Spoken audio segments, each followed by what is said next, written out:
Hey everyone, in this video let's understand what is cluster column chart and how to create a stunning cluster column chart using Tableau. Cluster column chart used to represent and compare values across different categories using side-by-side vertical columns. That means we're gonna use this cluster column chart in order to analyze one numerical variable and two categorical variables. If I want to analyze region-wise sales, we can use column chart. But I'm interested in finding region-wise sales with respect to different categories.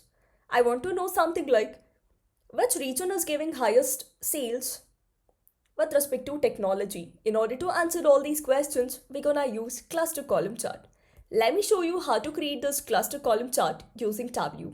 Are you excited? Let's begin. Pretty simple. First, let's find region-wise sales. Let me select sales and select a region. Well, we got a column chart. It clearly shows the sales is highest in West region. But I'm interested in finding the region-wise sales with respect to different category.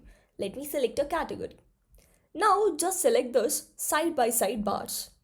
Well, this clearly shows that cluster column chart. You can see region-wise sales with respect to different category. So technology related products are giving highest sales in East region and less in South region. This is how we interpret. Hope it's clear. Thank you. Happy learning.